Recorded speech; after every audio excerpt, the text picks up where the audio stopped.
Hello, Frida Reba Darcy and Patricia O'Connor here, and it is a very pretty, nice, cool Sunday. Here you go, baby. I thought I would do a little catch up on how things are looking on our fallish day. The last couple of days have been very hot and a little smoky. To that end, yesterday I think everyone got watered, and then it was the kind of day where you water everything, and then you fill up all of your buckets, and then spend the rest of the day checking everything once or twice more to see that how they're all doing. And a couple of them did take water more as the day progressed. And like if you didn't do it, you would watch a little leaf drop action take place. So, for instance, even though I watered this Japanese black pine yesterday, that would normally mean take a day or two off. It is dry enough to be watered now. It's only the pot's cool, so I'm not worried about that. It's only the knowledge that I did just water this yesterday prevents me from. I'll probably water it later on today because I'm thinking that it might look a little darker or a little damper underneath the soil because it got watered yesterday, but I wouldn't want to bet the tree on it, I guess. Now, the other night, I took the little thumb fob that you kind of hold the phone with, and I grabbed it between my teeth and I pruned this tree. And it wasn't really that hard to do. I had been wanting to get a headset, but I've had a couple of little logistics hang-ups. Nothing really to go on about. They're long stories and they're not that interesting. So I've kind of drug my feet on getting the headgear piece that I thought that I would pick up to allow that to be more of a handheld deal. So I just kind of, I just went, oh, Jordan, just do it. Because it needs it. Most of it needs it. A couple of branches, it'll be too early, but the other 15 or 20, it's time to do. And I'm really kind of happy with what we did. You can kind of see this is working its way down. I've got some more motion back into this guy that we've saved. It's got new sprigs. When they get a little longer, we'll put motion into them too. I'll put motion into that when it's strong enough to survive me. And same with this and this. But otherwise, these guys have good motion in them. And these guys are showing lots of new growth. And this thing on the top, I've cut it down to one with a fork in it. And I've got those both kind of cascading. I keep saying cascading. That's not the right, but they are. They're kind of pouring down towards us. The same with this. And whenever this is a little older, there's a bunch of them there. I can't even hardly see what's going on in there. But I'll clean that up when it's slightly older. And as you can see on the back side, I've got that other one is wrapping around that wire, and the wire is wrapping around it almost like a vine. That's because it's kind of loose, but just pointing it down. I didn't want to get too crazy with it. I thought that if I tried to hold it any tighter than that, I might it would end up growing really fast and scoring. So I just kind of left it on there loose, and in a little while I'll tighten it up when this gets old enough to train more. Week or so is what I'm thinking. And then that'll be time to train that too. I'll pull that back and I'll put a little curve in it, and I'll put a little curve in that, and everything will be going down again. And I'm really, really, really happy with the options that we have for the Cork Bark Oak. And I had always looked at it before and went, I don't have the nerve to cut this, or I don't have the nerve to cut that. And on the other hand, I thought that at some point I would see somebody would show me a way to use part of these things that I didn't like about the tree as an asset. You know, I mean, would it be a drag if you cut something off because you thought it was ugly and then you turn the page and you see where somebody had turned that in the most fantastic little deadwood feature or something? So I had just always found it really easy to put off pulling the plug on that until now. And I gotta say, I'm pretty happy with it. We knew that we were breaking some rules, like that was a big limb with no shape, no motion, and straight, but not very long, but too long to be that straight. That was the same, and that was the same, and they were all three that close together, right? So this area does need to be a limb, and it's going to be this guy. I have faith in you. Now, as far as what's going to go on the top, I don't like this dead space here. This is, I believe, this was an elbow that went off and did something weird that we just got rid of. And this is going to come out and go down like all of this other stuff does, but it'll be more from the top and probably come more this way towards me. And for the first time ever, I know what all the branches that are on here, I know what I would like for them to do, and they're all doing pretty much that. So far so good. And I don't have anything on here that I don't know what I'm going to do with. And that actually,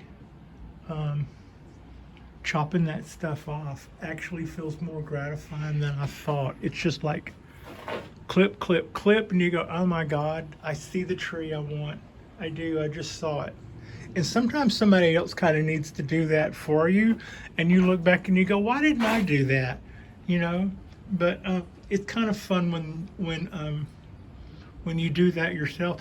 And after a tree that I've already had for a year, it's kind of like when somebody, like if some, well, it's kind of like some things you just get used to seeing and you don't notice until somebody else goes, Pat, why do you have that huge elbow going straight up there like that? Was that a, like, I don't know. I hadn't really thought about it. Well,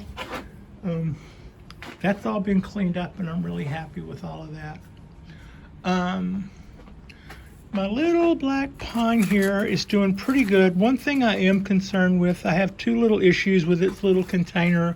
When it was still Teacher's little tree, it was in a little container tray holder, right? If you can picture like 50 of these things and a big bread rack looking thing with segmented holders in it. So that kind of lifted them up off the ground a little bit. The water would pour through them. The holes in this are on the bottom. I should probably put some on the side to help with drainage, but that won't help drainage directly out of the bottom. And I worry that it sits in the water because it's not a bonsai pot. But it doesn't need to be in a bonsai pot yet. I'm pretty happy with what it's in. I just don't want that to be a problem. And this guy, my little Ponderosa Pine, I stay nervous about it because I love it so much. And pines don't like to water as much as I like to water, but this one is in a small pot, which makes me afraid to overwater or underwater because it will dry out super quick, or it could turn 1,000,000,000 degrees when it gets 1,000,000,000 degrees quicker than the others will. And so I always need to kind of lay my hand upon it and feel how it's doing. That doesn't feel too hot. My trident maple is still losing all of its leaves. I want to say again, this year I had already gotten used to the idea that I didn't have this trident maple for the beautiful fall colors, because up until now I didn't see any, but this year was really nice. And whenever all the rest of the leaves are gone, I'm going to sit back and make some decisions and cut everything back so that I've learned a lot since last year. I'll cut some of the straight up stuff back, and I'll cut some of the long stuff back, and then if it's we won't try to do it. We won't try to do it all in one year, but we'll Yeah, well, I'll start making this properly ramified. I probably won't be one of those trident maple people you see that go and cut every leaf in half at some point or defoliate on certain dates or any of that. Um, well, never say never. Um, but I can do a better job of letting some of the. It's really pretty when it fills out. When it doesn't fill out, you can kind of see where a lot of these limbs are way too long, and so it's time for me or somebody to think about start chopping those back some so that we can build back better. And that wasn't anything I've done. It was just more or less the lesson I learned when I bought a pretty tree and then the leaves fell off of it in the fall. I'm like, well, that's why it wasn't $1 million tree, Patricia. You bought a trident maple that had a really pretty trunk and some nice nubari and some nice bark. Not my favorite pot, and it can still go another year in that pot easy. So we're in no hurry to get it out of its ugly pot. I'm thinking, well, I don't know. I have different ideas about that, but when it comes time, I'm looking forward to making a new decision as to what would be a nice pot for that guy. Maybe a oval white or an oval green. I like my oval yellow here on my Bougainvillea. It's a crackly finish, and that little guy I'm just really happy with the way both of my Bougainvilleas are doing. I've been threatening to give this one to somebody in the office who gave me a pine tree earlier that came to the girls in the office and they were worried about killing it. I'm like, well, if she waters that could probably be. But in the end, you give trees to people and then they're afraid of taking care of them, so they freeze up and then they die, and then you're mad at them because all they have to do is water it. So probably not the best thing to do to try to go winning friends with free bonsai trees. End up disappointed when even the easy ones. Well, I mean, I've killed easy trees. I think I said the other day I haven't killed anything. And what I mean by that is I haven't taken anything that was a bonsai tree and killed it. I have gone out in the yard and dug up things that absolutely, that absolutely wished I wouldn't have. But to my defense, it was typically stuff that I got just ahead of the weed eater. So, yeah, it was me or nothing, little oak. And also, you liked me there for a minute. I don't know what the deal was, but we'll keep trying. So, these are the cypress trees. I've got a lot of good feedback from y'all over my discussion or rant or whatever that was about cypress trees and why they were dormant. It might have been that I just didn't really notice it as much last year because, I don't know, maybe I just had more going on. Oh, I guess I was driving then too. During part of COVID, I drove Lyft. I'm not driving now. I'm taking a break for a minute, and I'm taking some time off to become a YouTube star. So yeah. Oh, and the pruning that I did on the coastal oak. So this is what it looks like the day after. The day after is probably a good way to put it. And there, pretty much I see exactly what I was doing and exactly what. If nothing, I do still see some things I should have cut back. I mean, normally you keep a branch that's straight up like that one because it's doing you some solid good, and you don't want to cut it even though it's going straight up. But for whatever reason, at near midnight, I decided that I would just prune that back and see if it would come back. A lot of this stuff is what I'm doing. I mean, whereas on the Cork Bark Oak, I said enough is enough. I'm going to finally be able to get this down to a shape where I can see something, and that kind of worked its way towards me a little bit. This has stuff that I can look at it and go, well, you need to cut that off. And then I'm like, well, do we cut it off flush, or do we give it to here and see if it'll, and see if something will sprig out? Here's what I'm not into. I'm not into letting, this is probably something I should have cut, because I'm not into long sprigs with fluff on the end, because that'll satisfy the plant's need to do something, and it won't back bud the way I want it to. Maybe if I'd have cut that the other night when I was doing everything else, I would have something to see here. But now I'm debating as to whether or not I need to go back and cut it because I missed it, or whether, yeah, I kind of think I do, frankly. But not to get too sidetracked on that. I'll make a decision on that in a minute. You see a lot of these branches I've cut back to where they had like black on the end, and I cut them back to where they were, for the most part, to where they were living wood. That's not, that was, but it's not now, so it's probably still need to watch that.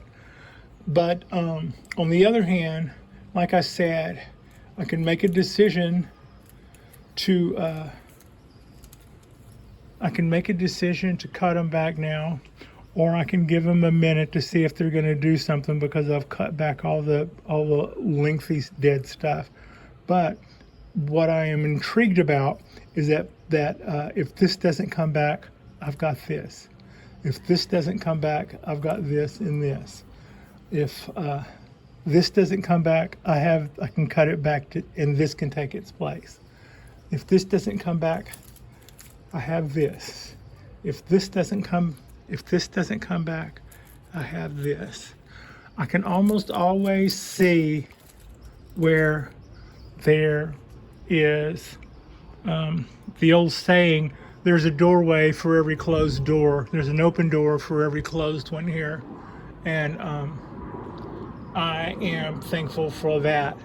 If I do decide to cut that off, for instance, it's only because I still know I've got this branch just below it, and these other sites right here could maybe snap too and help me out. So my coastal oak is going to probably take me a minute to move past this, but when before these guys get too big to wire, I will know whether these guys are going to branch out this year or not, and they're not going to have next year. Whenever winter comes, they will have either done something, or these guys are going to get some wire in them and start going into take their place wherever possible.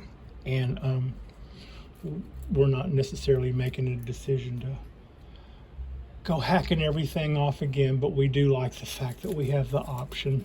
And I'm not going to let this stuff just stay and stick around and be dead wood features. You're either on or you're off. So I'm probably getting close to the amount of time, maybe another week or so, and I will be in a window where I can start treating, where I can begin treating my once a year treatment. I wanted to get the spray treatment. That was a 3-in-1, I think from Bear. That stuff is good can be used every 30 days. I think that means that I could probably start the once a year treatment from the same company after that 30 days. So I have suspended my treatments on these guys for about 2 weeks now. And unless anybody starts acting up, the next treatment they get will be with the once a year, and everybody will get it. And so I'm pretty excited about what I've finally learned about that, and being able to feel better about moving on from what damage this year cost me and the guys in the trees, as far as branches and foliage and all that. This is our new leader for our smaller of the three trees. And go, little leader, go. And this is some nice branch placement too. That's nice. It's doing great. They're all doing great. The last couple of days have been really hot and smoky, but towards the late part of the day, it would turn nicer. But it kind of looked cloudy, but it wasn't. It was smoke, I think. But today was blue again, and it started off with a heavy fog and cool. Yesterday was the last day that I had the heat, like what I had been doing before. So after we watered everything, we refilled all of our containers in case I came through and the trees were dry. I always see an outline in here where the roots have sucked it all up and the soil goes dry, and an outline of the root ball really fast. And so everybody was kind of on standby. But the only thing I think that got watered again a second time was the wisterias and the bougainvilleas. Everybody else was good, but they did get a good watering in the morning. Today was so cool, for instance, that I could still see on some of the trees where I watered yesterday. I mean, it's like might have been a little fog helping me out there too. Just past those apartment buildings, if I were standing on the opposite balcony that's facing us, I would be looking at the bay, and it looks like it would be a 30-minute walk from what you see on the other side of the bay, which is San Francisco. And it probably would, because it's only a 15-minute drive, and that is by going the opposite way than the way I would walk, and going all the way around through Oakland to the Bay Bridge. So you go in the wrong direction by car for about 10 minutes, and then you're there in about 15. So with that going on, if you were looking at the city then, and you can kind of see it, if you look in between the tree and the tallest building, you can see in the background a mountain range. Now, if you were to look the way I was just looking before, you would see that building. But if that building weren't there, you would see the city, and you would still see that same mountain range behind it. And at night, late at night and in the morning, the clouds on the other side of that mountain range back up, and they get heavy. And then as they back up, they get pushed over the top of the mountain. Except they're then thicker and heavier, and they have more water. So instead of acting like clouds, a lot of times they roll over the top of the mountain, and time-lapse photography makes them look like a waterfall. And they just roll down through redwood trees into the valley as fog. And when the fog reaches San Francisco, they name it Coral. I don't know why, but it's not like a 50s or it's not like a 70s or 80s or 90s thing. It's been Coral for a long time, I believe. And the fog, either the fog or the moisture from the fog makes it across the bay in almost no time, and then comes wisping through here. So in the morning it may look cloudy, but that's coral, and it'll burn off by 10, and that's kind of why things here do well. It's also why our temperature can fluctuate so much. We'll go from that cool morning to the sun will start blazing, and it'll go right up to 80 or 90, but it'll feel super drastic because it was just 50, 60 when the sun came up, 70 early morning, and then by sundown the heat will have broken, and the cloud cover and coral and the fog start to have their way again. And that's kind of what our weather's like here. And then in October it gets hotter. So far this September it's showing that we may get